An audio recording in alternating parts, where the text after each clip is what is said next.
It's a little bit of a miscom potentially. It might be a case he has to take those shots to keep himself alive, but yeah, definitely frustrating stuff there.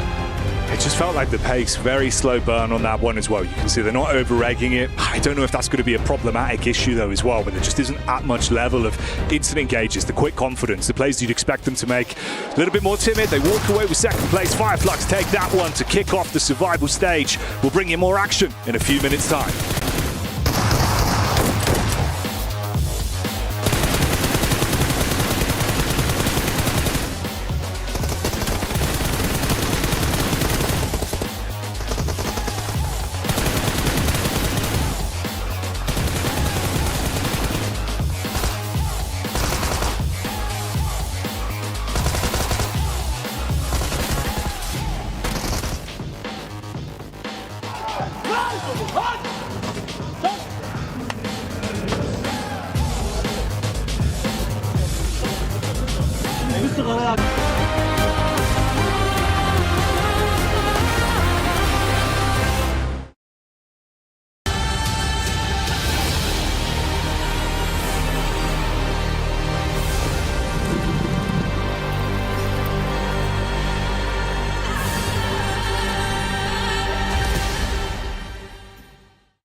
Cybertron's future is near.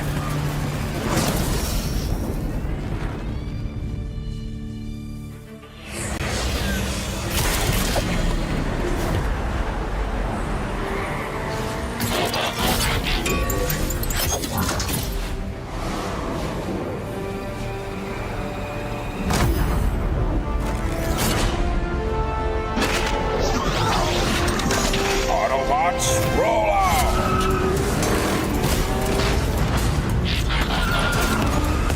This planet reeks of weakness.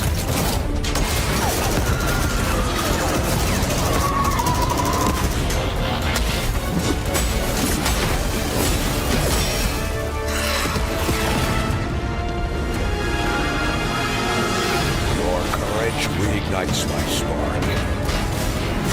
We'll crowd a new load of Cybertron.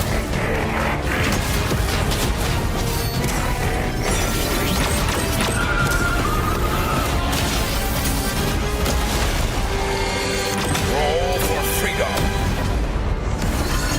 A victory for all sentient beings.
A region notorious for excellence and inflatables, apparently, here for the Esports World Cup. And we have got ourselves a victory for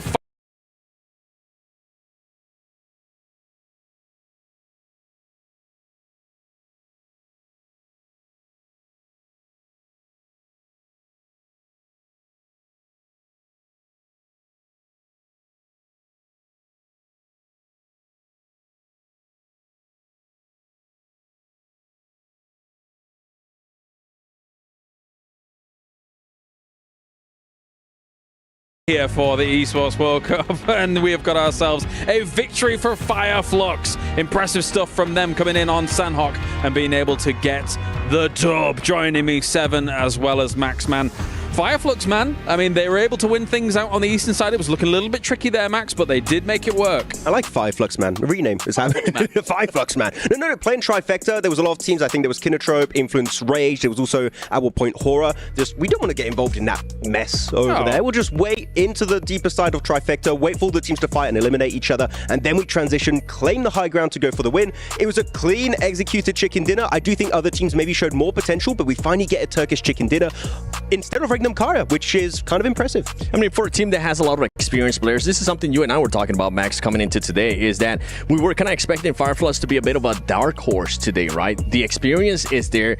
They just haven't really been executing a plan. So for them to get a chicken dinner here, it kind of sends a bit of a red flag to all the other teams that they are here to win it and make it to the grand finals. I mean, because if you tell me how do Fireflux tend to play, passive does not come to mind, okay? Their team, they see you, they chase you down, they get the 4 points. Here, they were just playing very slow, which that shows growth for me, that they might be able to make in the top 8. I think something that was cool about their approach towards those final circles is they were hedging their bets. We were talking about how the coastline can be very strong in these kinds of circles, but also you have Scarface North trying to position as if he could potentially take the high ground. Once the circle shifts come in here, Seven, they're like, okay, we can take this high ground, we can leverage this against our opponents, and I think it was really good for them to have options available. Yeah, and at the end, I mean, you saw them being able to react to Koa once Koa was trying to get an angle on them too.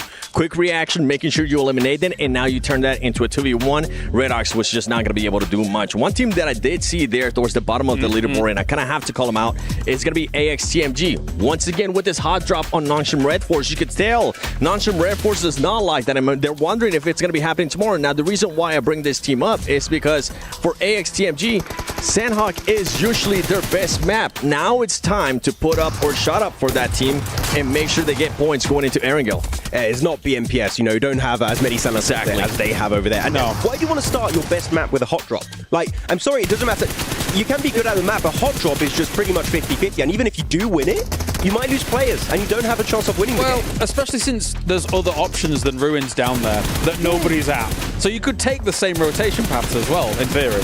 Yeah, I could see why they did it, especially because they won that first hot drop back in group stage, and then it kind of forced them out. So they're feeling themselves, they're feeling confident. Yeah. They think they're going to do it again, but that was not the case. I'm hoping that one of these two teams is going to be giving up, and if it's any team, I would highly suggest for AXTMG to just step away. You're talking about AXTMG, R8, Yangon Galacticos. That was happening in Paradise Resort. I thought it was completely resolved after the group stage, right? We know where all these teams drop, so you know these compounds, these cities are overtaken. Why is it happening again when you only have, again, 12 games? You need to make every game count, so this is going to hurt them really, really badly here for the survival stage. Very small sample size of 12 games, and if 2 games on a Sanhok are going to be an aggressive starts and things like that, I would argue in a really long form tournament, Paradise Resort's not that bad a spot to actually challenge for compared to a Ruins, right, Max? But I mean, at the same time, only 2 of them. I would rather you go trash drop near Paradise and not take that for only 2 Sanhoks. There are so many teams. I mean, it's no Yasnaya. Like, it's not big enough to have 2 teams. If you want to fight for it, fair enough. But you could also just drop around, as you said, go for the trash locations around it and shut down the rotation of that team's trying to exit, because we have this trend of circles going always Northwest Island. It's happening every time. So you just just put yourself between Paradise and Northwest Island. Easy 4 points. Like, it's easy. We've seen some teams in the past being able to do that and actually succeed with it as well. Yeah, I mean, I can appreciate... So, for example, because we get so many of those Northwest Islands on Sanhok here, Max, you don't have Thunder Talk in the lobby.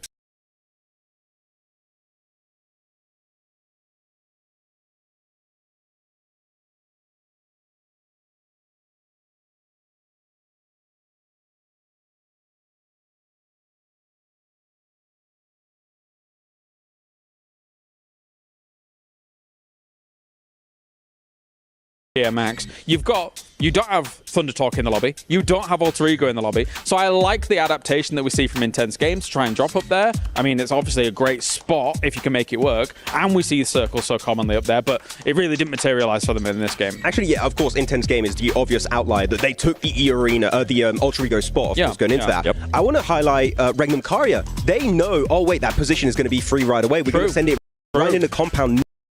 We're going to send it right in the compound next to where typically Alter Ego or Thunder Talk would tend to play. So they snatch it very early on. I do think, unfortunately, E-Arena had a very similar idea and cracked the same compound. Like, you're already here, what's going on? But that did, unfortunately, result in an early elimination of Regnum Karya. Well, not even early elimination. They fought for so long. It came down to 18 minutes, and then that's when the fight finally ended. And then nobody ended up winning because I think E-Arena ended up with, what was it, just one player? And Regnum Karya obviously getting eliminated. So not something that you want to see. Something I do want to mention, though, with Alpha 7, we were seeing them late rotate into the circle. We were wondering if that was going to be happening because of the way that the circle was going to be going. And then on top of that, they were just being able to surprise Nuncheon Red Force. You had some players from Nuncheon Red Force being able to now move on to the North Island. One thing I was kind of thinking about in my head, I was like, man, they're not clearing. They're not clearing that player towards the bottom, and he's going to be able to get him. I'm not sure. I can't remember at the top of my head if he did end up getting Rebel or not. But then on top of that, they know where TZ was. Still on the South Island, and they still go for that push without any cover. It's just crazy mistakes for Alpha 7 to be making. It felt like them and Fireflux both knew there is someone down there. We can't take the coastline as easily as we would like. You have to clear them out. And then it felt like almost as if Alpha 7 had got a little bit impatient with that push forwards and then being so open on that angle. It's a bit uncharacteristic for me once again of Alpha 7 here, Max. Yeah, I just want to repeat what Blank said. They know he's there. They knew the entire time he was down there. Like, he was taking shots earlier. It was very surprising that even if you can't get rid of him because he's going to play very sneaky, play behind the ridge, he does not want to get eliminated. But the fact that they just send it on rocks and trees that, like, one-off angle can just destroy your entire setup was very surprising. So I think Alpha 7's going to have a bit of a wake-up call after this game that this is survival stage. Games like this, you're not going to get away with a slightly good position. You need to be very, very careful when you take them over. Yeah, definitely a wake-up call. And the thing is that we usually see a team being able to kind of set up themselves. If you know that there's a player there, send two players in the vehicle, but at least have the It's game number 2. We change things up and head to the grassy pastures of Erangel. Thank you very much, James. Excited for this one, but I think for the teams, Blank, they are erring on the side of caution. We have seen moments of panic, frustration, specifically in the case of R8, and man, some decision-making where it feels like everyone's a bit more timid today. The survival stage and the title that comes with that, you can feel the true force. Absolutely at risk. At Kalar risk. Oh, yeah. Of going over the edge. That's actually pretty good. I like that. And I tell you what you'll like, our official PUBG Mobile map feed that is now live on YouTube, of course. If you want to follow the games in the same way that in booth, and we've got both screens up at the same time, giving you all the info, you can do it. And why wouldn't you? You could be in the booth at home. We have Booth at Home. We do. Now available over on PUBG Mobile Esports YouTube channel. Check that one out because it's going to be all important here, keeping up to date with all the scrappy rotation, the weird and wonderful turns we'll go through on this match of Erangel as it comes at you live here from Riyadh. Very excited to see how this one plays out because you're right. I think it's a perfect opportunity to bring this up. It's just they're stressed. Yeah, they're stressed, and it's not fun to look at. Teams, the tension is so tight. And I'm feeling like for some of these teams that string's going to snap and it's going to be explosive. They're going to get back into this. I mean, you see Rebel, it's just rubbing the eyes down. I mean, he is. That last game, I mean, yeah, rub the eyes. Blind to Binny.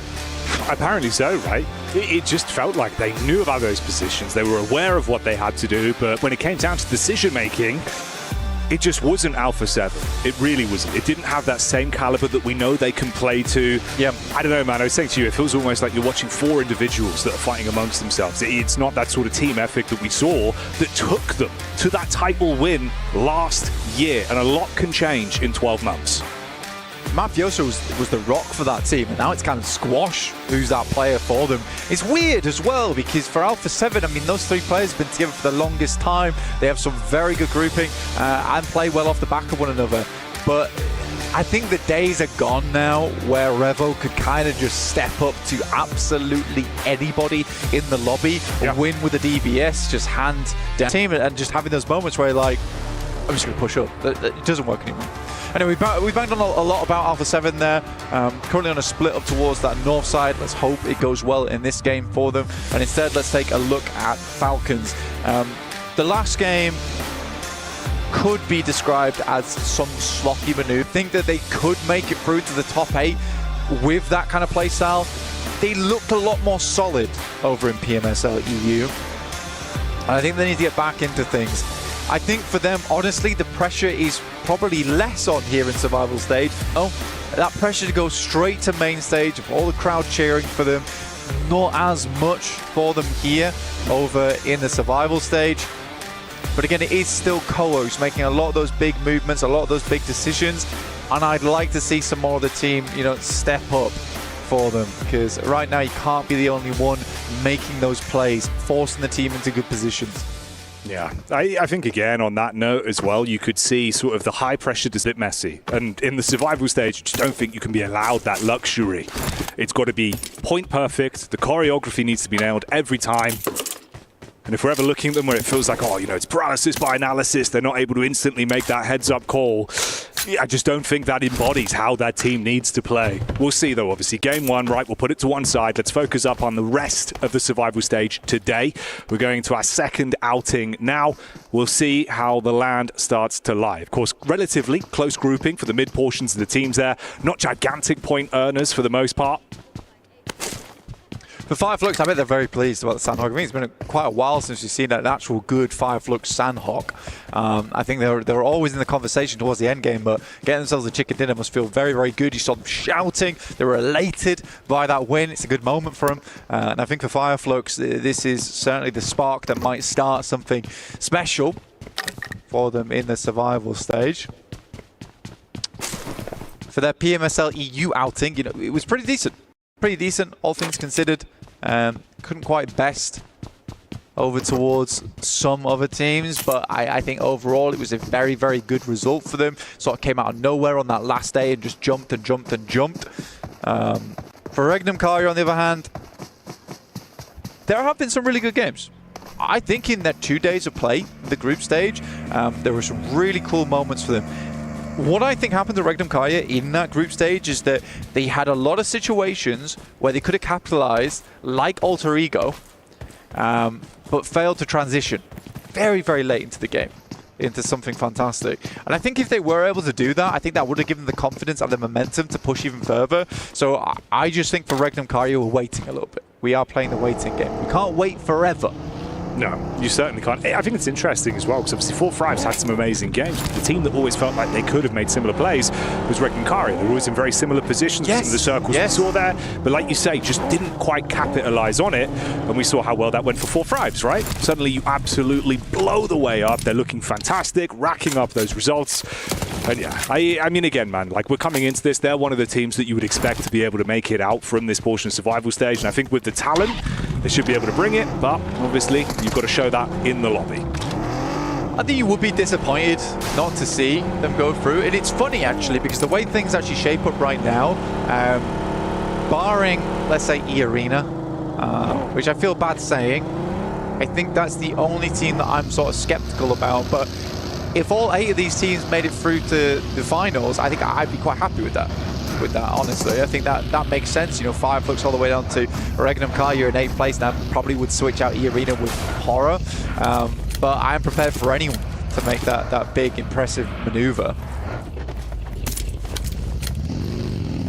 It's early doors, so we'll hold our reservations for now, see how it develops. Oh, AX, okay, up against Alpha 7 up on the hillside. Exchange of nades. Only a few left in the back pockets, couple thrown out. Relatively fragmented as well. It's Devotee that's kind of trapped on an island. Cyrax there, but the Bazon to support. Not the best range. Yeah, absolutely running low on ammo as well. And I mean, for Alpha 7, they've had to back off because it's danger close on the other side of Regnum Karya pushing up that way. Intense game playing around Hospital. Typically, Regnum Karya is quite good at playing this position, where they hold a lot of space and just create problems for you. It's very central right now as well, so I don't think many teams are too unhappy with their spot for Alpha 7. They're dropping smokes right now, trying to get away. I think they're happy to just give this corner of Everest over towards AX. They don't want to get caught in the crossfire between two teams. Quite a nice shot from Henry there. Good distance on it. Looked like the Mini 14 getting a tag from the sideline. It's Mafioso. So they are able to back themselves up. Of course, tons of cover to work with on this. She's not going to eat damage from the front line. Mafioso as well can kind of hold Edgard in this, get a bit of a read on where they're going. Yeah, your only difficulty, right, is that you're getting pincered a little bit if you're Alpha 7. It takes a lot of coordination to realize where you are. For AX, they're in a slightly worse scenario where there's a lot of sightlines looking up towards that location. You can get pushed easily and then you become the pincered team. Typically, if no one heads up here, Alpha 7 does need to be very careful about this southwest side of Everest. Regnum Kai here, that's going to play it slow. Yep, absolutely don't want to be doing that. I think you did see Korea that actually go down to scout the building that currently Regnum Kai have held. And it's a good spot. It's a very, very good spot to play, quite open around there. You do have this little ridge side here, which prevents you from taking shots to teams that do situate themselves on this locale, but this is going to provide information back fairly quickly to Korea if Regnum Kai ever want to push.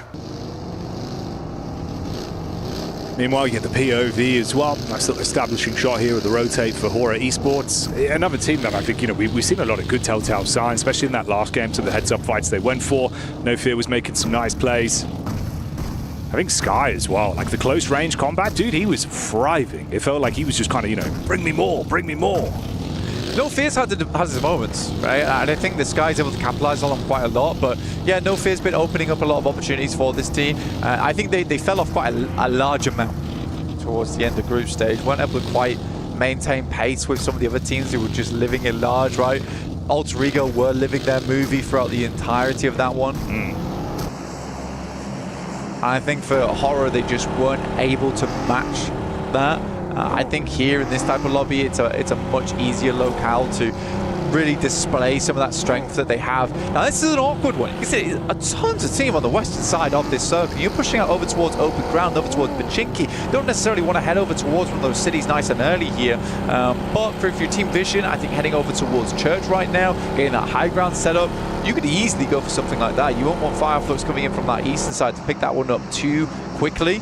So yeah, I think for Team Vision, it is just a case of getting Vision over towards Church, making sure it's not taken, because it is an astronomical amount of teams that are on the western edge.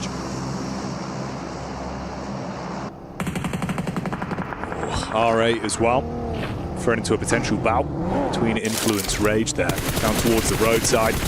Marzin set up a couple shots back over Prestige, taking a hefty hit from Law, bringing down the gavel on that one. And again, we already saw R8, it was frustrating. Their outing in the first game, it hit them heavy. The headsets were thrown off, the team was dejected instantly. So being able to at least withstand an opening pick here and bring yourself back into it, that's going to do more for the men. They do lose Prestige, he's fully taken out, and get the response back over, so 3-3 left on the player count there between them and Influence. Yeah, Law gets repealed. And like you say, it's a case of we went 3 for 3. Right, I think us losing one player, you losing one player, can't be too unhappy with that one. At least it doesn't go unanswered, right? Yeah. But alright, if it went unanswered after that last game where they barely got to play, you're feeling so cold going into that third match. It's very rough. So they have to play in this game for a good 10 minutes from now if they want to get some more of that practice in, which you hope they've been doing over the past break day, or maybe they're taking a bit more of a relaxer. But wait and see. Horror over towards the east, coming in through from Pachinki. Yangon Galacticos down towards the south side though. See if they actually do end up battling against one another. I think they do have a player nice and up in front to hold those players out. Horror's going to have to go for something very quick here. Could be an interesting head-to-head as well. Both of those teams have been playing with a pace a fair bit throughout the games we've seen from them. I think for Hora as well, a lot of question marks. They play a little bit too passive at times, but they've been able to switch it on when they need to. Pretty rough position going through this field. A lot of sightlines available over towards it. It's a little bit later in the game now, so not as many teams will be holding this. So they're just going to head over towards the south side of Pachinki. I think that's fair enough. They checked the buildings down towards that south side where Yangon Galacticos currently ended up, and they didn't fancy that smoke. So sending over towards that south side, taking the gamble on that one that no one's picked up in the meantime. They can potentially hold out R8 here. But it looks like R8's heading further down over towards Yangon Galacticos, which might have been a mistake for them. But next circle coming through. Ouch. Straight down towards the fields. Teams have got to plant themselves in here. Hope someone comes along to water you to sprout into a chicken dinner. Kind of combining the analogies there. I don't know if that one really lands. A bountiful harvest. No, there you go. It's true. It's a nice potato growth. Chicken and potato. We like it. We like it. Hey, that's a whole dinner. That is a whole dinner. A lot of teams moving in though, over towards this field. You don't have much choice right now. This is going to have to be a fast migration from a lot of teams. You are burning rubber to get here. But where in here do you go? There's not a lot of options. Yeah, limited space with a lot of squads to try and balance this out between them. It's actually a great rotate from Falcons. I'm actually very pleased with this. This is fast. They're into a nice spot. Actually, this is one of the better rotations I've seen Falcons make, because this is a team that frustrates me so much because they'll see it. Never mind. Oh, Valo, come on.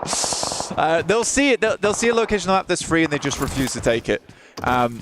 Honestly, fair play to these 3 players that made it through, because this is a good spot. They had to be quick about it. Yeah, sure, maybe Valo lost a tire. That's why he goes down there. And you can sort of respect the fact that they actually went for this for the first time in forever instead of sitting out on the edge. I am pleased. I sound angry. I am pleased. I'm pleased. I'm very, very pleased, in fact. He's smiling. He's smiling whilst he says it. I can attest to that. Get a shot into the back line there as well of AX. Meanwhile, Hora in the rear, just trying to get vision down. A couple of bullets being fired out by Sleepy and Sky. That's Fireflux, of course, that took the opening chicken dinner of the survival stage.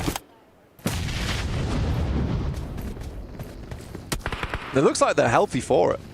Right? They're giving it this game. They are over towards that northeast side though, and Hora currently has that high ground against them, but plenty of little cover to play around with. This little ridge side as well is a nightmare to assault. I think Hora sent a player far down towards the south though, who might be able to take some shots through. That's No Fear. Still, it's not easy to thread the needle if you want to find a pick off. Either way, No Fear's creating space for them to push through in the end. Kinotrope. Not a bad location from them, very, very central. Honestly, I would be very, very happy to see Falcons do well this game.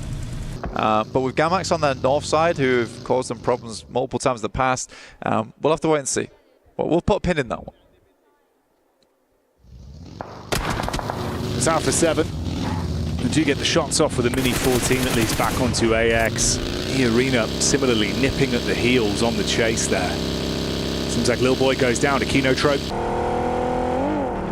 He was able to find that shot towards Narvalo moments ago when they went for the reposition towards the compound where Gamax were holding. These are some brutal circles, Jackie. It's very brutal. Kind of the crescent moon on the eastern side, just filled with fields, and then kind of open area. The grasslands over towards the western edge. It's a bit bumpy though. And there is some tree lines to work with. I think Intense Game does find a nice little neat moment. Squeeze through the gap on that west side, but I think they're likely wanting to be holding out those teams like E-Arena, who would be likely coming from that compound on the west.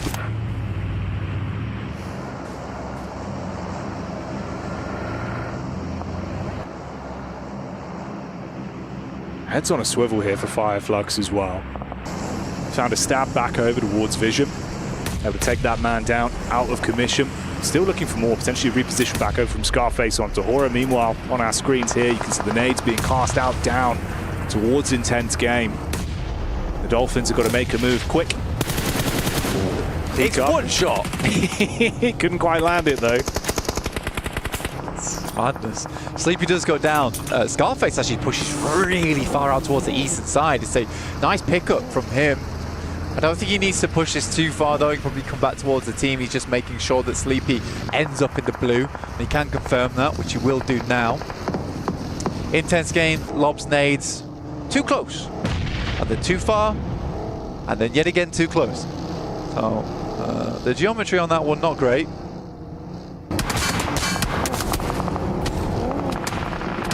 More shots into Horror as well. Obviously Fireflux setting themselves up after picking off one player with the aggro push from Scarface. Everyone else just being able to shoot towards them as they have to bail quite a far distance in open ground. What is the options here, Jack? Just run, man. Head held down. Falcons do catch off one of the players in Sky. He was getting a little bit too close for comfort for them. But they're going to hold this position. And the circle going north as well. Good for Falcons. More time spent in this compound means more time at safety.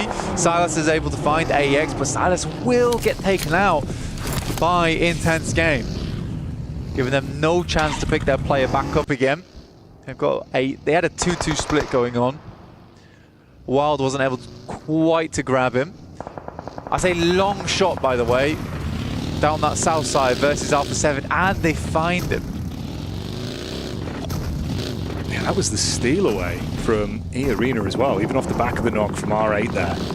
So Alpha 7 feeling a little bit uncomfortable. Obviously Intense Game similarly in the angle to work with. Yeah. Okay. I don't really know why he was peaking that in the first place. Like, 'cause they've got to think about what they need to do next, and R8 has to move in. Like, there's limited time that they can take that long angle on the western side. I just don't think Mafioso had to make that peak, especially when he's placed himself on the hard edge of the blue as well, where the north side can see you. Not enjoyable. Yeah, I don't see them lasting very long here. Now, it was a nice attempt on the rescue mission, I'll give him that. Obviously, for what it is, though, Squash is able to lock this angle down. He's been really crisp as well. Good tracing. You can see even from distance, able to keep on target. Obviously, you run the risk of going for the save on your teammate. Instead, both you go down because of it. So again, it's a really brutal game for R8. Meanwhile, here we can see E-Arena on the crash down. They're going to see if they could shut down Intense Game. Flashbang right in the corner. Keep you concussed. The shotgun comes out. Joker trying to make things work, and they will do just that. Goodbye, Intense Game. 8 elims again for E-Arena. Weird moments where E-Arena like has these cool plays, but then will completely cool off. The engine will stall, and we see if that happens right here, right now versus Alpha 7s. They make their way up. They hear the fighting. It's a good opening knock, and they're sending more in. What are you doing? Oh, let him crawl in at least. So grouped, they give that one up basically for free with the shrapnel being thrown over from Alpha 7.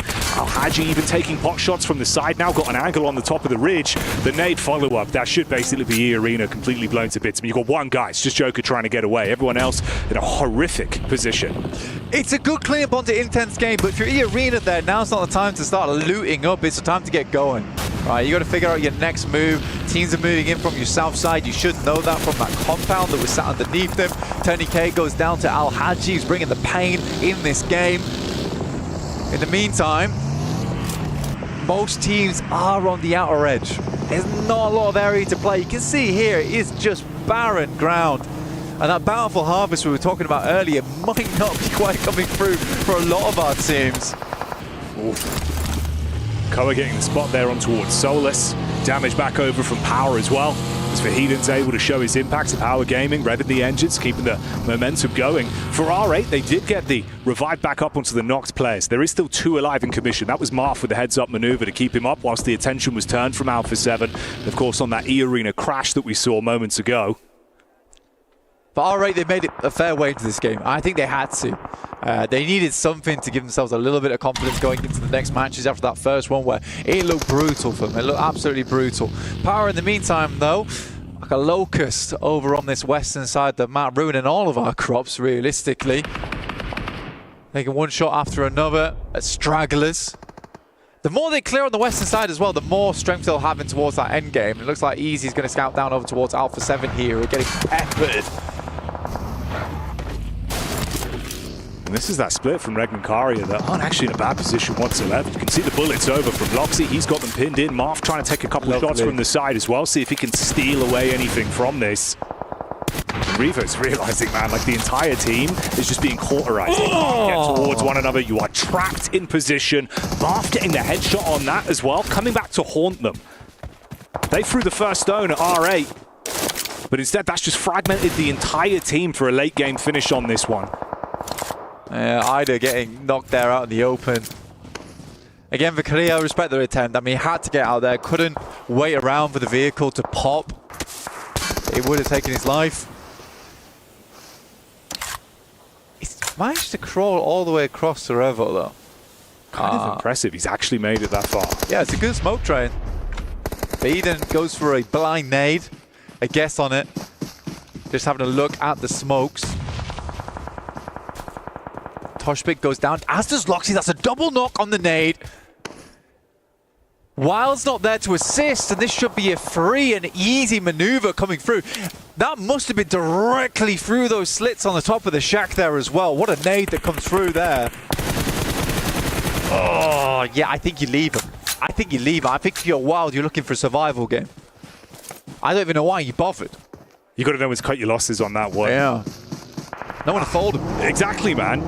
Can't be going for these gambles right now. This is not the time to do it. I mean, at least with the reset, obviously you've got the two players from Alpha 7. They were able to get the pick back up in Korea so they can play off one another, but they have to just bail. The position was compromised for so long. Kinotrope inside of the slight hut there. Back towards the hovercraft, tuck in, see if they could steal that one. Key still in it. Nade over the top, just into the back line. If that's on target, it could be uncomfortable, and they're pinned in at least. You got the flames in front of them, the nade over the backside. Hora getting hit by Easy as well, makes that look easy. What days? Korea goes down. Just Revo still up. Nongshim Red Force in the back lines as well, taking shots. Some good nades, some good ordnance coming through from Kinotrope to keep them at bay. In the meantime, Falcons will have to deal with Gamax on this north side eventually. They played a slow game with one of the only teams that had a compound for this long, but they need to step up now. All right, versus Gamax, this is where they need to win this fight. I think it would be a crying shame if they lose this engagement.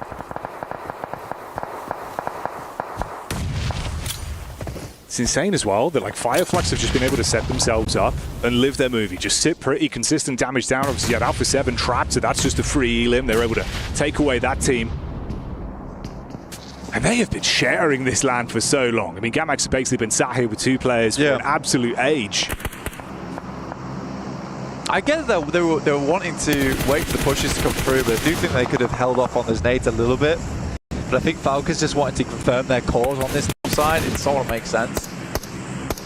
They will have to move down now. It really depends on how aware they are of the rest of the circle. Like, what's the scenario? What's the situation? Have they been keeping tabs? This is a long ramp from Koa over towards Power, which I personally think is really dangerous. Yeah, this is kind of insane. Honestly, this is a Power that look really strong in this match especially. They've been playing some great PUBG Mobile. The fights they've been taking, it's heads up, it's quick decision making, they're relying on one another. Push into this, you better be ready, Blank. Yeah, it's nice. It's very nice. Absolute I will age. say though, from Koa, the ramp he made on I the get Lisa's them. Hillside, They were quite wanting safe. to wait for Quite safe pushes to go come for, through, but I do think they could have he does held not off give on those nades a little with bit. that. But I think Koa Falcons is just want to dragging the confirm their team call at on this. times, kicking and screaming into these locations. And if it's the case that Ralph's making these calls, Koa is absolutely on the money when it comes to it. He's like, you want me to go scout that? I'll do it right now. No hesitation. And that's an initial knock coming through over towards Ragnar. Yeah, that might have thrown you a bone. That's from R8 as well. So it was R8 being able to get the shot into the back line.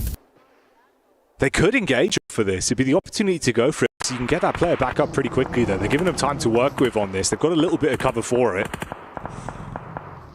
Yeah, they have to move down. But I think they understand that for Power, they've got to move first. Likely they'll send south, which I think Easy's doing right now. Kinotrope's just been living inside that shack for a long, long time. No one's been able to get close enough to send nades in. It is very much in the open. 2 loot crates to work with, though, for Fireflux, so they get a gift from up on high.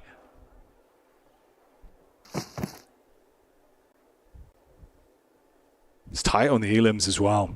7 for Power, 6 for both Nongshim Red Force and Fireflux. You feel like they basically just had freedom to wait for the push to come towards them. Easy set up with a bit of paranoia about Marth's angle. He knows where he is now off the back of the shots that were fired over. Just the risky run of leaving yourself exposed from the back. Doxy's going to move, and soon. Ralph knows it. just hold the angle. Has a rough idea now where the other players are. From Fireflux at least. Pass that information back across. We'll take this shot. And he was just looking off to the right. Oh, what's lacking? Ketch will pick up that elim. They could crash this if they wanted. I think they'd much rather get rid of power though first.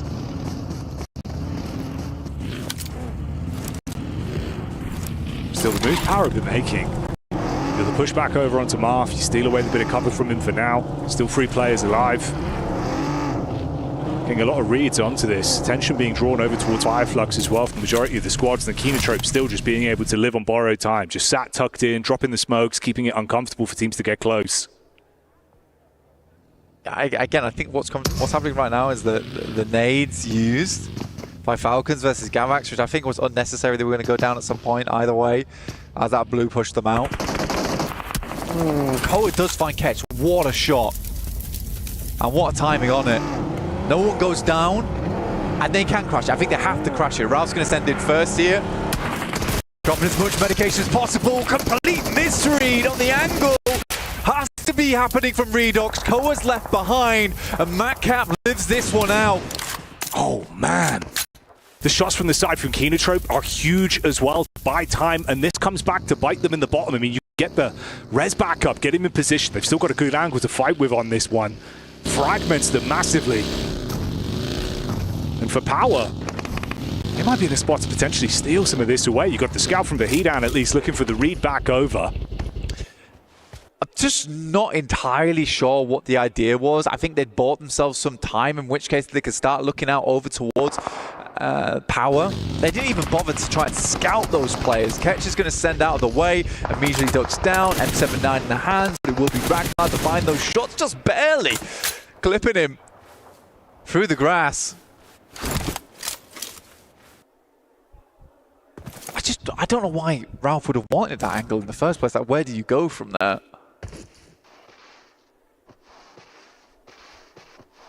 I think your only option was to wrap west. Yeah. For Fireflux, it was awkward as well. The supplies were running so low. He had no shells left for that. So when he drops, couldn't fire out smoke to shroud himself. Both of them now go down.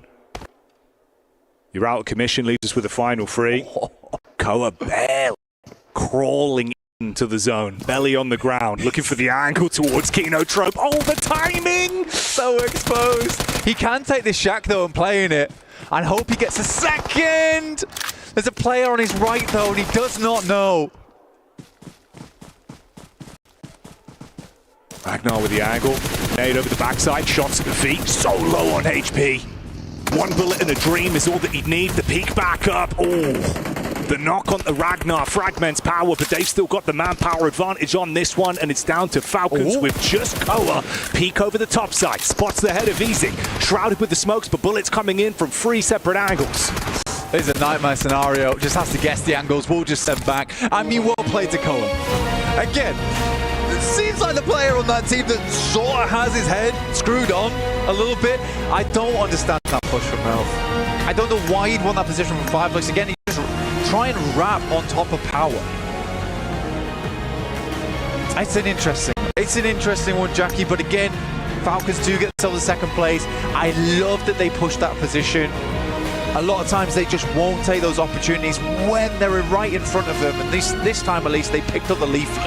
Yeah, they bit at it when it was provided. It might not have been as clean as they were hoping for, but I tell you what, for Power, they were mopping up squads like a spilt drink. Some fantastic on a great second game, an early chicken dinner, and looking more like the Power that we know and love. It is about time there for Power as well to start pushing those numbers upwards. It was a good play, very well played. Obviously, sweeping on that western side was really nice. Heading up that top side, it's an unfortunate game for Narvalo. I think we've had plenty of moments there where Narvalo has gone down a little bit early. Not necessarily his fault, just a struggle on the rotation. In the meantime, we're going to head right up and rotate back to the desk after this short break.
I'm currently here with Team GAMX ahead of our survival stage. I have to ask you, why do you think it was that the group stage performance was a little bit of a struggle for you boys? Because it's like our first international tournament. Even we have like one player, it's first his tournament ever, LAN tournament. So we struggled, like we need more experience, just time. We need more time, and I think we had it for the first 2 days on group stage. And how have you boys been supporting him, you know, with it being his very first LAN? It's the same game, not changing. Like if we play online or LAN, it's like the same game, same tactics. Different teams, like, more powerful than our Legion, but still we can do it. And speaking a little bit more about the performance that you had, there was a distinct lack of eliminations throughout a lot of the games. Talk to me about the game plan heading into survival stage. Can we possibly see more aggression coming through from you? In survival stage, I don't think we're gonna play aggressive for this stage. As a team, I think we will play by the way who make us win only. And obviously my last question for you boys, you headed into this entire event having won the National Egypt Championship. Do you think the play style of all of these international teams is much different? Exactly, too much different, because like national championship is way different with international, because like we have 14 national and then BMSL and then BMWC, so it's a long way to get here. Would you say that the competition here at EWC is way more difficult than the national? Yeah, exactly, than ever national region. All right, well, best of luck to you boys. I'm hoping to see more fight coming out of you, and we'll see you in the survival stage. Thanks.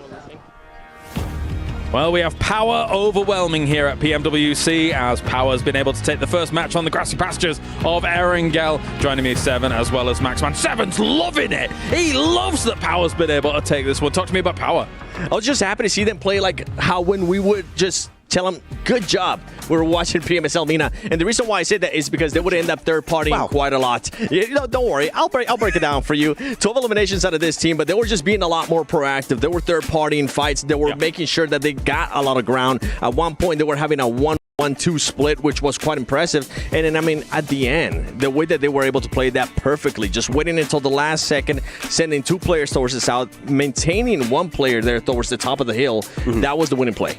All the teams in this game were pretty much in the field like, please, sir, can we have a good position? Power, no, this is our mountain. You're not going up here. And actually, because of that, they kind of push away E-Arena. They eliminate that team onto the western side, and they avoid Alpha 7 from claiming the high ground position pretty much this entire game. So they were very, very controlling on that little high ground position up northwest. So Power, they had a really good setup on their second day of the group stage, and it seems like we are seeing a bit of a continuation of that here in the survival. Another strong fight back from Fireflux as well, coming in as the only team really from the east. I thought maybe we could have a bit more of a 2-2 split going on for them.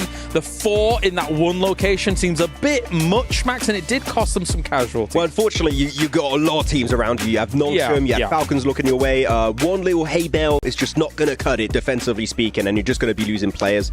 So it didn't work out for them. It's unfortunate, good entry point, but the circle is just forcing you in a bad spot that you can't defend properly. And it didn't help them that they were just focusing so much on the fight happening between Kino and then Alpha 7. They didn't even realize what was happening towards the south of them. Zero scouting. It ends up hurting them. Let's take a look at the match report overall here for this one, as Mr. Joker here getting himself 6 eliminations. Catch though, that's actually quite impressive damage from coming in from the fields, Max, considering that you're really trying to bunker down, really not draw too much attention about yourself. So that's very well done. They were trying to play it silent until Power got involved, because they got in that one building on the high ground position of that big plateau up north, and they were just getting naded to hell by all of Power. Like I think the Power were just out of utility after that fight, and just looted the crates of the arena. They were really struggling at that point. One team though that did have a potential semblance of control. Oh no! Do you want me to bring up Falcons? We can talk about Falcons all day. Yeah, should we? Yeah, let's do it. All right. Let's look at this. We don't push 1 by 1 normally, and what are Falcons doing? 2 solo drive-bys right next to Fireflux to instantly punish it. This is literally, you use this as an example of how not to do a push. And Falcons, unfortunately, a team that we expect to do well, just not able to claim that control. That could have been a game-winning angle if they got it too. It really would have been. And I think what keeps hurting this team is just losing Narvalo so early on. Once again, back-to-back games where they end up losing Narvalo, and they're kind of forced to do this kind of pushes. They're maybe not expecting it. It is a dumb push. Something that we're not used to out of this team, but then you're going to have to readjust. Luckily for them, Koa did decide to stay in the back and very proactive, showing why he was the MVP for PMSL EU. I actually think if that fight, even if they do beat Fireflux, I think the car keeps going in the blue zone. So I think it was like it's phase 8. I think they still go out even if they win it. So that was a bit of an odd one. Don't do that. Don't do that. So. Yeah, fair. A difficult though finish for some of those teams in the fields. Obviously, as I say, Power though flexing down to the bottom to establish even more control. We were musing over the idea of whoever's going to win out these hill fights from that west side should have a good opportunity here to be able to get themselves big points on the board. Well, at one point, we even saw Alpha 7 when they were being a little bit passive there towards the edge play. We're okay, let's see where you're going to be going, right? Are you going to be going towards the north? Are you going to be maybe fighting Power? Are you going to be waiting for a third-party situation? And no, they just end up deciding to fully send it with 2 players towards the middle. It didn't end up working out them. For a split second, Max, though, we saw the hovercraft. We're like, maybe? But it didn't end up working. The hovercraft in the field finish is like pretty good. It's a gift from the gods. Okay, Yeah. just have, especially when it's exploded, it's just a fortress you created at that point. I actually played a game of Ultimate Royale. I had 4. we had 4 hovercrafts, and you just like make a little building, and you just Ridiculous. Did you win? Yeah, no. All right, well, Like, we got never mind. Well, we have a lot going on here, not only the PMWC, but also we have the PUBG Mobile Airdrop Carnival, and it is live this weekend from August the 1st to the 3rd. Log in, summon surprise airdrops, and collect 2025 airdrop vouchers to enter prize draws for official merchandise, smartphones, BD partner awards, permanent in-game items, and more. Every participant is guaranteed to win. Additionally, jump in game now and vote for your favorite airdrop partner. You might even score some awesome surprise gifts from them, which is very lovely. Don't miss this year's Airdrop Carnival and unbox your lovely surprises, Mr. 7. What do you think about that? I've done it. You've done it? You're on? You're good to go? I'm not going to say what I got. Max? Ooh. I haven't done it yet. Actually, I've done my in-game predictions. You've that's been it. busy. You're here at PMWC. Yeah, bro. All I right. thought you were unboxing surprises last night. Oh, man. Shush you. It's time to get to the game here at the Erangel once again. Game number 3 for the survival stage. Let's head to the casters. That's right. Oh, man. You caught me off guard. Oh, Hello. shut up, you. All right, my bad. Shut up, James. We're going to unbox this game right now. Okay, he's just gone for I'll it. try to give you one of these. I didn't see that. Oh, I try to do the so for clarification. Try to give the old. He's waved a hand at the old, me. the old He's given one of Matrix. these. I'll Yeah, give he's the given old one of these. Matrix, yeah. Let's do it together. Are you ready for game 3 on... Well, I was going to go for of, but you've kind of... Yeah, you've gone the wrong way there. Yeah, but you've gone for the wrong word. You've got to deal with that. Well, look, you've gone for the wrong word, and that's fine. We'll let you off. Everyone shame blank in the chat. Was there a script I was meant to follow? You don't follow the script? I don't have one. Well, you should have. I'll wing it, much like the play. Silly boy. Action's pretty good. It's 2 wings. It is. A double winger. That's me and you right there. On either side. Double propellers. On either arm. But yeah, we'll be heading over to match number 3. I am You tangled. tangled, dude. Untangled. I've untangled Okay, myself. good. This team's going to have to untangle themselves from this awkward plane path, which is a straight line, but the drops are not easy. You're going to get a little bit lost in the forest of the drop. It's quite a windy day. Getting blown all over the place. Next time, a lot of teams will have to send far north here, or as north as they can get on this particular plane path, and it will change some of these drops up a little bit. Started expecting Kinotrope to maybe try and hot drop over towards the Falcons, but they're going to head down towards Ferry Pier, which I think is, yeah, that's open, so that's fine. They can take that.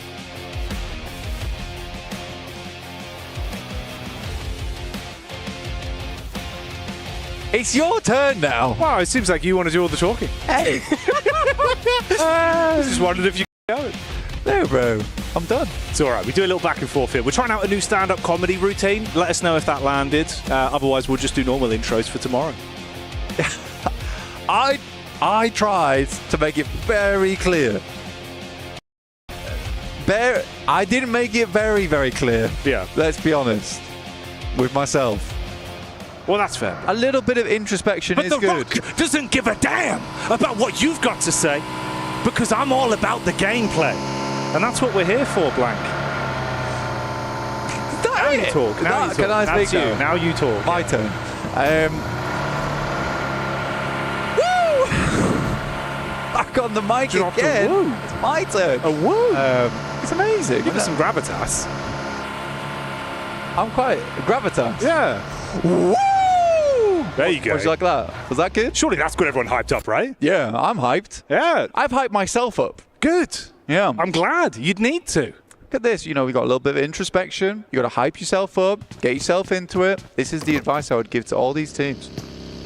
Ironically, that actually is a pretty good summary of the sort of mindset you need to be going into. Halfway point of the day, right? You've got to try and get those jitters out of you, forget about what's happened in some of the games, for the rough starts for a few teams. Try and keep that momentum building. For a few of our squads, they certainly have been able to pinpoint that momentum. The power here, looks like we're thrown into an opening bout, though. Instantly versus Influence Rage. And the rage of Easy, the last day of group, certainly influenced them here. They've turned into some absolute monstrous opponents. Currently second place. Oh, that is a beautiful jump. Hell of a jump on that. Look how serious he looked as well. Oh yeah, you've got to be focused up. This is horse gameplay. That's what we're bringing to you live. Through the fields of Erangel. Straight hoofing it. A glorious gallop. The Stallion. Power Gaming. Ragnar in the front lines, charging back to his team to assist. That is not a trot. It is an all-out sprint for domination. He's coming. He stopped. Oh, he's too late. Yeah, he might have needed to be a bit quicker on the horse rotate. It's not really worked. Influence Rage are able to fight back and take down one of Power. Oh, and Vahedon's in a bad spot now. There were some shots from the sidelines coming through, but Vahedon's all on his own. Just got the Pumpy up top side. Ooh. And he takes a disgusting tag as he drops. Yeah. Yeah, indeed. Mac-10 Madness up close. SMG slaps him upside the head. Ragnar from the top side, though, does start to show what he's made of. Bullets down range. Fragments, Influence Rage once again. Lil Boy got to make the move. Drop the smoke, see if he can get his teammate up. Nade from Easy. Ooh, only one, though. We know that he's a bad boy when it comes to it. Let's see if he can hit this one. It will be very influential. Goes through and bounces. Easy. After the M16. Ragnar's just sending it, dude. He's going in. Close on the doorway, ready for it. He was late to the party. Everyone's already left, but he's determined to keep the music pumping. He just dives into action. 17 bullets in the clip. SMG. There's the secondary if he needs it. Pull out the UMP. Yeah, you know me. Ragnar about to make some crime scenes on the dive by. Lil Boy down and out. Not the big man in this situation, but the turnaround from Ragnar. Feel his wrath. Pulls out the 4-bullet. That's all he needs. Nade goes through. Ragnar dives out the way, but somehow on the stairs still takes the tag. Diego will find one. And we are in a 1v1 between Easy and Diego topside, but in comes another team. It is intense game. As everyone starts to cheer Ragnar's name. Intense game, drop the shush, the silence over the fight in the compound. Diego tucked in, trying to play on the back foot. Easy. About to be hit with a heavy nade up close and personal, just a desk to provide cover. Playing it safe, Molotov in. Have to climb this one or just fully take the brunt. Walks out the way. No one's seen him just yet. Gets the tag. We'll find the knock, but it's not enough with Silence, who will silence the party here. The boombox thrown out the window. Diego in a tough scenario now for Influence Rage. Power will take the #1 spot, but for how long? Only 1 point ahead of Fire Flux, but they have had a good run today so far.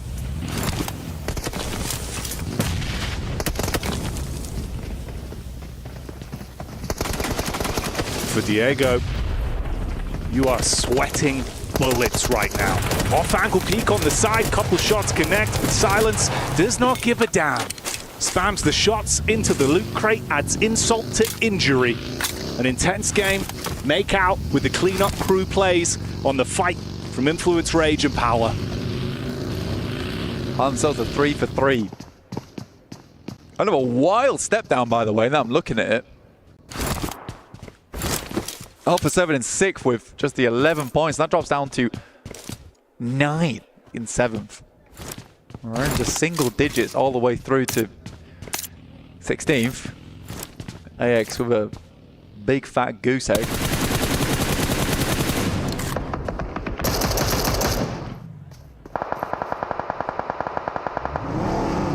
Camax got a bail with his fajita, the hop behind the wheel. Terrified about having a bike taken out of him as Squash was looking for the setup with the Trace. Able to limp out of there with his lives behind the steering wheel. We're in pretty central. This is actually one of the more fair circles we've seen in quite a while here, Jackie. Regnum Kaya leaving Toshpik behind over towards Rozok just in case it does back up that way. And for Regnum Kaya currently in 9th place with just the 8 points. It's not been an ideal result, but heading back up over towards Rozok. This is a good opportunity for them. Team that we put a lot of potential in. Potentially this is the game to do it. We'll have Horror Esports wrapping up on their north side. Does Loxy go down here? Because they are just rocking straight up towards him. And it will be Wild to take the first. And that's the Kino trope of all teams.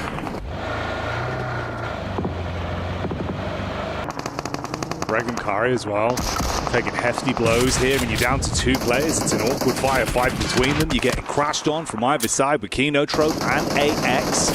Diving into action off the back of the punch. Henry firing out bullets with the Scar, ripping people to pieces. Devotee locking down the wide sight lines up front as well.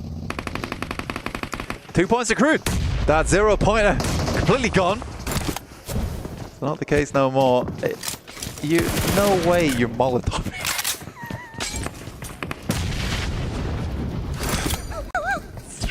Cooking Silence in the corner. Put on for barbecue. Unnecessary, but tasty. They'll take that point. Ozzy Sands barbecue opening soon. Pre-order your tickets for the grand launch. We got turkey on the menu. Kino Trope, 2 players up. Falcons off in the distance there. I think Regnum Kaya, if I'm looking at it objectively, I think what happened there is that they've had a couple of games in the past. Ooh, nice nade, Devotee. A couple of games in the past where they've left Rozok and it's come back to bite them later on. So they tried to take this 2-2 split. But when you get this circle shift back this way, there is going to be a lot of teams flowing through this area, right? They want to play the 2 rows. They want to play the warehouses. I think it was a dangerous split, and they had to make a quick decision of whether they want to stay on Rozok or they want to regroup here. But they didn't have the time to make it happen. Ozi-san, final player left remaining. 1 Molotov remaining. We know that he can be nasty with it. It's gone. Nade for the window. Wow. Meaty damage onto both. Able to withstand the shrapnel and at least stay alive for now. Arian setting up on the sideline behind the rock as well, trying to get a read onto Ozi-san.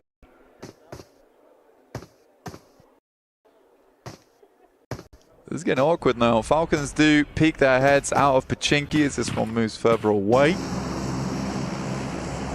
Loot drop coming through. We take a look at the map and where we're heading next. This has been very central.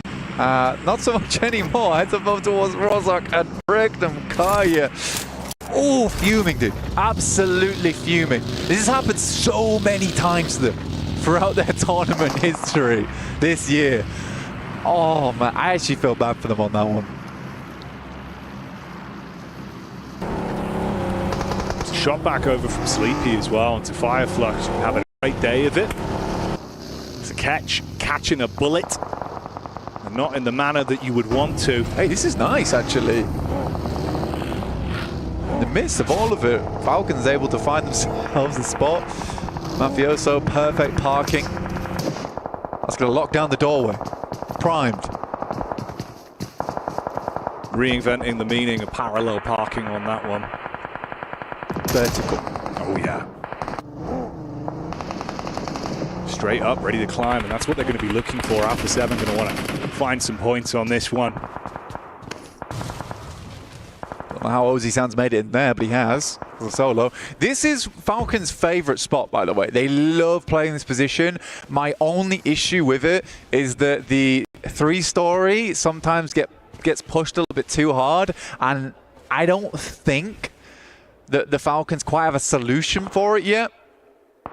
I'd like to see how they play it out this game, because they have a huge amount of potential from this position. Nice high ground to work with, nice vision, claiming 2 buildings as well, and able to play off the back of one another with nades from that top side. If it continues to zone in on that area, you've got a good chance at that game. Alpha 7 looking for more points on this one, currently in the top 8, but they want to secure it a little bit more.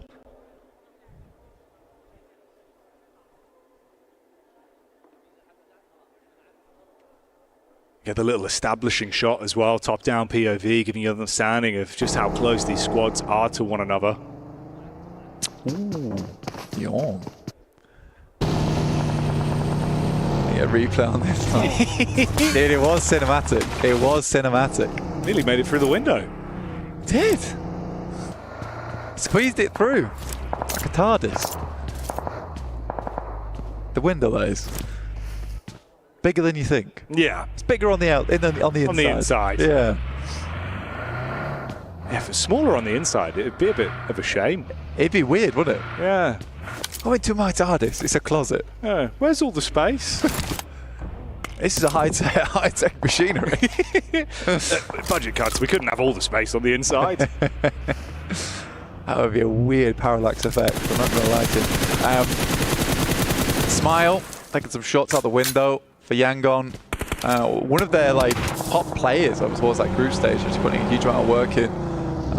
There is some games where Yangon's able to get quite a few points. Usually they do limp in towards those final circles though. This is hella awkward for Falcons as we send over towards that eastern side. Now Gamax might have played a blinder on this one accidentally. Obviously you don't know where the circle's going to go, but that's actually a really nice place to play and gives you a huge amount of control. Now Falcons is at the back of the queue. Fantastic compound a minute ago, not so much anymore. Horror's quite glad, despite being one of the first to this location, they didn't fully commit. And they didn't have to. They had the option to play on this eastern side, and they'll get a lot of benefit off the back of that.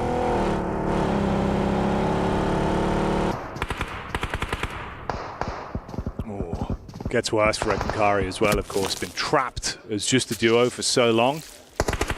Alpha 7 able to get the sight lines over, so we'll commit onto that with Toshpik being knocked down on his last legs.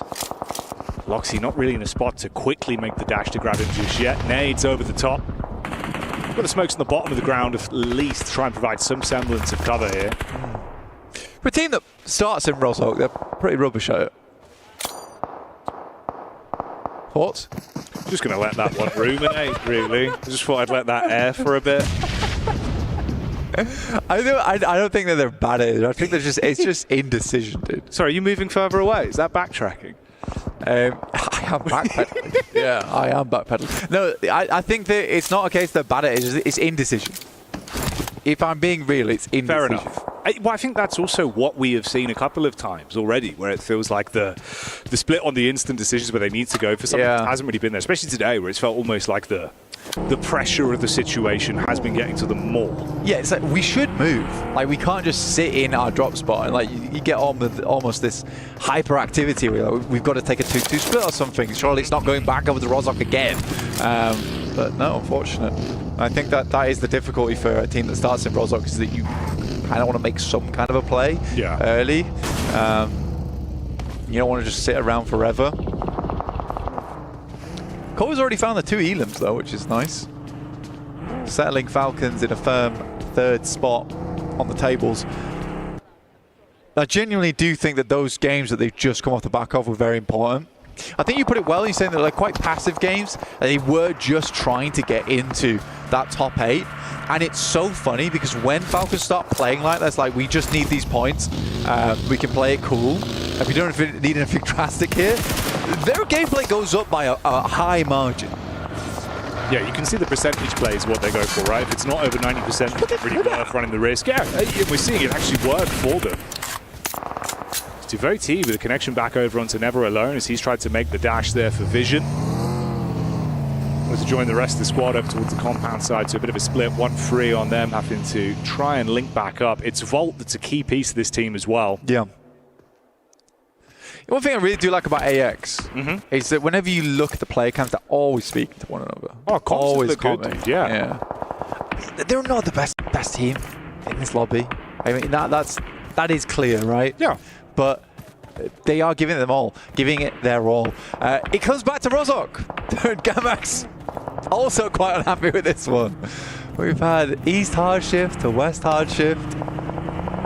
Man, if Regnum Kai just sat still, you know, it could have been a very different game for them. Alpha 7 playing on that south side.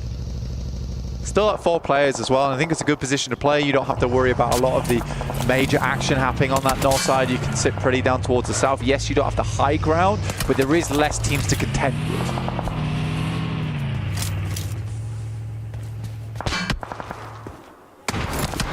The POV of Yangon Galacticos as well, a team that I think at times it's been a little bit too slow for me from what I've seen. Yeah. And it worries me, really, especially in these kind of lobbies now. Not feeling very Galacticos, you know? No. Not very Higgs boson. They don't encompass everywhere. Here comes Yangon. It's too little too late, though. I mean, it's crazy. We're going for the same crash. Oh, boy. Ooh, a bit off target. Yeah, a little bit. Paranoid about the top floor, but it's the ground floor split as well. Yeah, thanks to the Elims, I guess. That was a delivery. And Alpha 7 will take it. You can get the pick back up as well. Squash playing medic instantly, so they're fine. They can reset from it.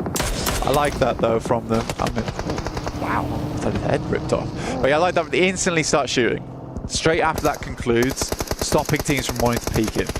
Or, in fact, even inviting some teams that Mafioso's on that angle the entire time. Arthur moves up, somehow finds Marth with that nade. I think he must have just been slightly out of the angle. Nade behind, and Prestige is sat in an awkward spot, finds the first. Will try and get back through the window. Don't know how he's not down yet. The rest of R8 not in a position to assist as Damar gets the med kit off. But both his teammates are away with it. Tries to ricochet the nade with the geometry there of the building. Doesn't quite land on target. So they get ample time to deal with the fragmented players from R8. And Damar really just trapped on the push up here. Curious what this play from Sleepy is. I think he's just trying to identify some little bit of information. R8 goes down. Again, it's been a rough spree for R8 today. APK. Let's get hit with a nade. That's from Nongshim Red Force, who did work their way up, and they have picked their moment quite nicely, and in comes more and more nades, but it is Horror actually picking up a couple of these shots from a hell of a distance. Yeah, substantially far away, but still making it work. It's interesting as well, Nongshim Red Force, as much as they haven't really been on the forefront of the observing in this game, they're still being able to steal away points a little bit here and there with some of the rotates we've seen. This is one where they line up, top heavy angle for Doxy. Unloads the magazine, detonates his way through. Sigamax trapped in position. Paranoia inside the building, but Tizzy able to compose himself and find that one onto Fajita. It's quick. G from Nongshim Red Force is very quick. They should rank themselves up to 6 elims on this one. Again, they started off really strong on their day 3. All right, last day of the group stage. And it was the way that Max put it right, they were slipping. Yeah. And it's the best way to put it, they were slipping. Pressure mounted a little bit too much for them, and they couldn't keep up the gas towards the end of the day. They've gone away from it. I think they looked visibly upset with themselves as well on day 3. You could only feel bad for them. Yeah, you saw some of the individuals, you know, really not sort of turning any cheek to show their emotion. If they had a bad game, it was very obvious. But, I mean, it felt like they did at least kind of unpack the bag with it. So, you know, it was a rough game. They were able to reset. You didn't carry those emotions on. Dude, there was a big solve in that last day for them. Yeah. Right? There was a big solve on their gameplay, how they wanted to work these things out. And I liked that. I did like that from them. Figured out their gameplay. They're going to bring that into survival stage. It wasn't like they didn't gain anything from that day 3. Tizzy finding yet another with Volt on a long angle from Mansion. Oh. Baited out for the fight, and it's a sideline shot coming back in from Sky. He has been influential on the map. Yeah. Like some really good shots from the M4.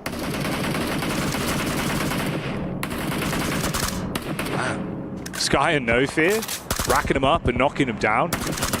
You like the heads-up positioning of the crosshair as well. It's a great lead on this. Distance fights where they are just absolutely paralyzing. Just no way to move up. Good clean-up crew action over onto Vision. That was Volt as the last man. He's now gone. And it's actually, to be honest with you, that early rotate out from Sleepy was quite nice. They got a lot of information off the back of that. They knew which angles to watch. They didn't have to move out on the eastern side of Rosok, but they do it anyway just to pick up some free elims and clear out the eastern side. That's their big goal there. Now they can start to work the issue over towards the west.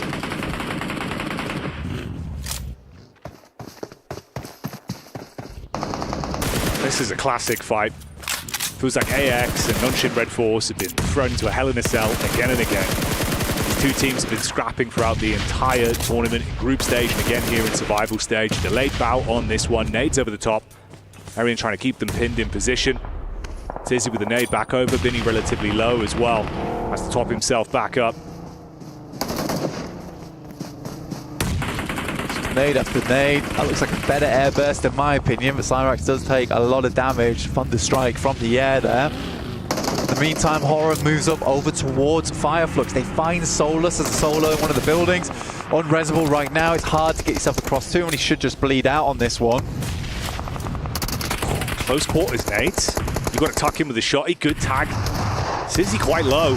P90 up close. Henry inside of the smoke with the shotty. Find it one, another. Nongshim Red Force very much cut down. Domination from Henry's side of the ring. Another good nade coming through from Horror. They are working the angle.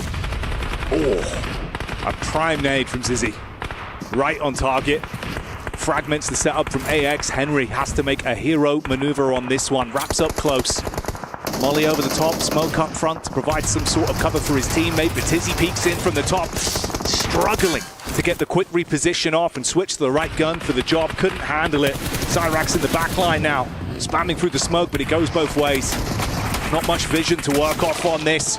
Oh, hello. This is a cool rotate coming through from Falcons. They wrapped all the way from that north side. They left one player behind. Redox takes out one, and they're looking to clear up Nongshim Red Force on this third party. This is way more aggressive from the Falcons. They start to flap their wings a little bit. Turning up the tempo, and it's what you want to see. We were saying they've been playing smart, passive games, looking for placements. But mixing in a good score on eliminations as well would be huge for their momentum. The bonnet hits the face of Tizzy, and they look to end the opportunity. Roll him down on the Reaver. More elims on this. Up close, Raf takes a bit of damage from the peak, but they do handle it. Koa spots that one with a UMP, and you stop Nongshim Red Force that were building a huge elimination game. 10 already. They're taken out of commitment. Second closest, of course, is now Falcons with 7. I mean, this is great though for the Falcons, because now they have control over towards the south side of Rosok. They also have Redox still holding that building on the northwest side. He holds his own. It's the first time we've seen a solo Falcon being able to do that. And that's really cool, because now they have a lot of presence on the map here. Needs be, they can wrap back round again. It's going to be a little bit awkward versus E Arena, but it is possible. So they have 2 corners of the map, so they can confirm on either side. The worst thing to happen here if it confirms fully northeast. That's the one thing they haven't accounted for.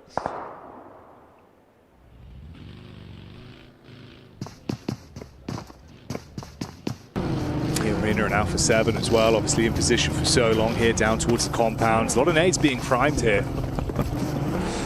They're ready for a crash, that's why. They know E-Arena has to come across. They've heard the fighting on the south side as well.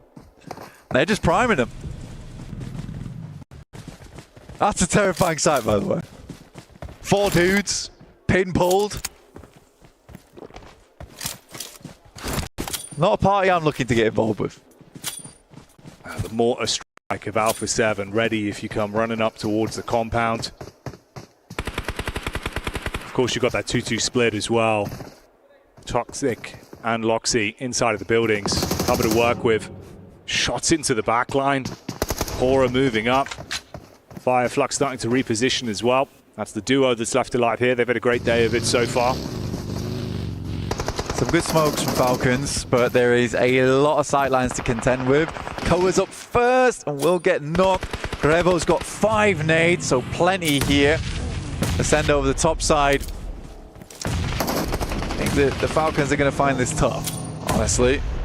Stop short. That's a good stop as well. They know the smokes haven't dissipated yet, so they can afford to stop short. There is a shot that goes through there as E-Arena sees that Alpha 7 is distracted. Oh, here's the problem though. It's not just nades from Alpha 7. Now they're coming in from Horror as well, down on the roadside. Now Valo is eating a ton of damage. Ralph's forced to push further up to actually get himself into cover to play with. So both barrels being given here. Alpha 7 losing Revo. Squash just gets back up again. Tony K drops a nade, but it's long. They're in kitchen and needs to cook this nade to perfection. Ralph finding Revo, steals that one away, but it's Toshpik to take him out. It's all down to Redox. 6 teams, last circle. Korea firing off the shots in close range. Holds back E-Arena. Only Mormon remains. They split on the push-up, hoping they could get in before the pick-me-up. Onto Squash. Didn't go that way. Comes back to haunt them. Valo's still up, actually. Didn't even realize it. And he's going to try and get placement here.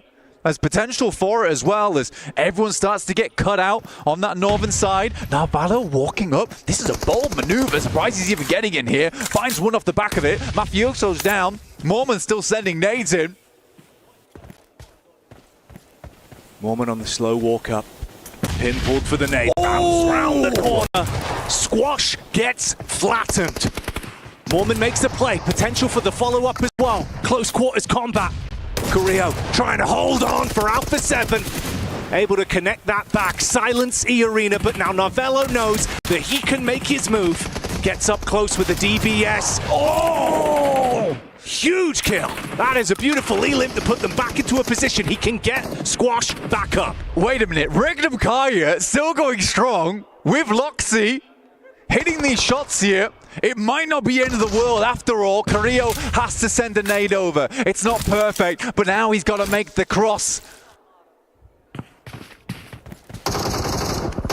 Carrillo going for it. No way, Loxy. Taking opportunities where they're presented. Regnum Karia being able to play this one picture perfect with the opportunities that have been presented by other teams. Everyone's overlooked them. Sideline from No Fear, living up to his name as he pops up. Silences Loxy. There's the shot back over. And that's the way it goes. Horror played that game incredibly well. From the early rotate into the eastern side, to push out slightly further over towards Gamax, spotting all the commotion over towards Nongshim Red Force and cutting away at their opposition on the eastern edge. But shout out to Loxy. I did not think that Regnum Gaia would survive that long. And you do want Loxy as your final player on that team when it comes to those clutch moments. Heads up calls. Reading it so well as well. Opportunities when everyone's attention was taken away from them. Like you said, subverting expectations. It was a brutal beginning for them. But they put it together. They piece away some points at the very least. For Alpha 7, what a tough task they had there versus E-Arena. Falcons on one side. Not an easy maneuver to make happen. Carrillo does survive it all. Could have been pretty sick if Narvalo hit shot, but looks a lot better from the Falcons. It certainly does. They're building. The wings have been spread, but the action is intense. So join us for more after the break.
Pulsar Legionnaire available now. First outfit with special head animations and voice lines. The Pulsar Legionnaire set comes with its own super cute voice lines that can be toggled on or off. What happened? Bye, friend. Hello, Earth. I'm here. It also features the upgradable Hyperion ship DSR and Jet Reaver glider with special animations. Experience parachuting like never before. That's not all. Even more rewards await. Event period, July 25th, 2025 through August 26th, 2025. What are you waiting for? Get the new Guild set now.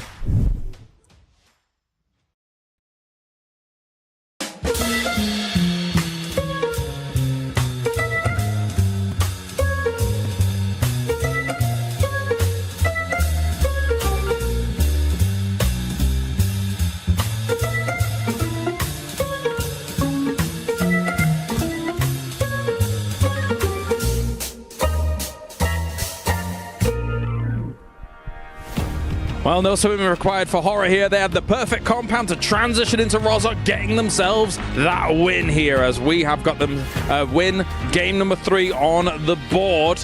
Brilliant stuff by them. Joining me, Neptura, as well as Seven, to talk about this victory from them. Neptura, this was all them sweeping through Rozhok, looking fantastic.